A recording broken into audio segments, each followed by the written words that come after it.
You've been lied to about what it takes to build wealth. The biggest myth in personal finance is that you need money to make money. But what if I told you that some of the most powerful wealth building moves you can make right now require $0 and everything you've got in terms of effort, skill, and time? That's the concept of sweat equity, and it's the secret weapon that most financial gurus completely ignore.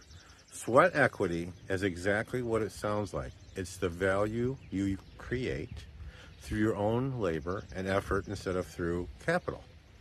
And before you dismiss this as just another hustle, harder motivational speech, stick with me, because we're going to break down real, tangible strategies that can legitimately build your net worth starting today.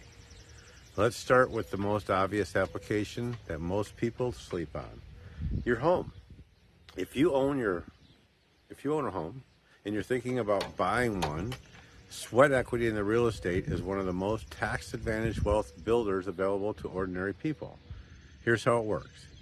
When you buy a property that needs work and you do that yourself, and you do that work yourself, the value you add to the home doesn't cost you what a contractor would charge. It costs you your time and your skill. A bathroom renovation done by a professional might run you $15,000. If you learn the skills and do it yourself, the material cost might be $4,000 or $5,000. That $10,000 difference is pure sweat equity. And when you sell that home, it shows up as profit. Now, here's where it gets really interesting. In many countries, including the United States, gains from the sale of a primary residence come with significant tax exclusions. So that sweat equity you built can often be converted to wealth with minimal tax impact. That's not just working hard, that's working smart. But let's zoom out. Because sweat equity goes way beyond home improvement, think about business ownership. When entrepreneurs start companies, they often can't afford to pay themselves or hire help. So they put the work in themselves. Every hour they invest in building their business is equity. It's ownership stake built from effort rather than investment capital. Many of the world's most successful companies were built this way. The founders worked for little or nothing up front because they understood that what they were building had future value far beyond any hourly wage. You don't need to start the next tech unicorn to apply this principle. A freelance business, a local service company, an e-commerce store, a content channel, all of these can be built with sweat equity. The critical insight is that you are trading time and effort now for an asset that generates value later. That's wealth building at its core. Now let's talk about skills, because this is the sweat equity angle that almost nobody discusses seriously. Investing in yourself through learning is one of the highest return investments available.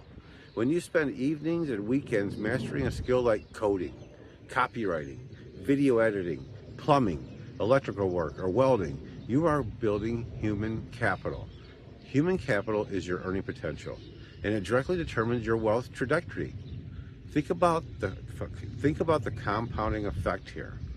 A person who develops a high income skill earns more, invests more, and builds wealth faster.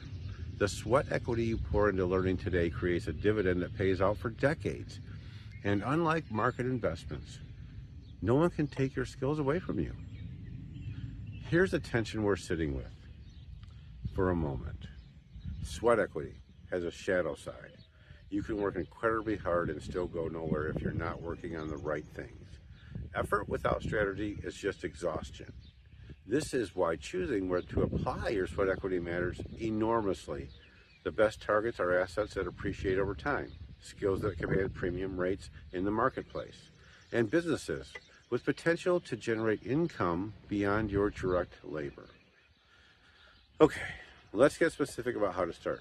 First, do an honest audit about your time. Most people have more discretionary hours than they think. What are you doing with evenings and weekends? Even 10 hours a week applied consistently to a wealth building project adds up to over 500 hours a year.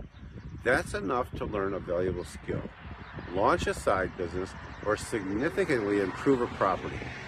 Second, pick one lane. The biggest mistake people make with sweat equity is spreading effort too thin. Choose one primary project or skill development path and go deep on it before you branch out. Focus is a force multiplier. Third, track the value of your creating. This is psychological fuel. When you renovate a room and estimate the value added, write it down. When your freelance business earns its first $500, record it. When you complete a certification that qualifies you for higher paying work, acknowledge that milestone. Seeing the scoreboard helps you stay motivated through the long stretches where progress feels invisible. Fourth, convert sweat equity into passive or scalable income as quickly as possible. The goal isn't to work hard forever. The goal is to convert your effort into assets that work for you. Rental income, business systems, royalties, dividends. Sweat equity is the on-ramp, not the destination. Let's bring this home with a real picture of what this looks like over time. Imagine someone who spends 2 years developing a specialized skill, using that skill to freelance on the side while keeping their day job, saves and invests the extra income, uses those savings to buy a fixer-upper they renovate themselves, sells the property for a significant profit, and reinvests that into a small rental property. At every step, sweat equity was the engine. No inheritance, no lucky breaks, just deliberate effort applied to the right things in the right order. Wealth isn't just about money chasing money. It's about recognizing the value in what you can do, what you can learn, and what you can build with your own hands and mind. Sweat equity is the great equalizer, because effort is something everyone has access to right now. So the question isn't whether you have enough money to start wealth building. The real question is whether you're willing to put in the work. And if you are, the path forward is more open than you've been told. Start here.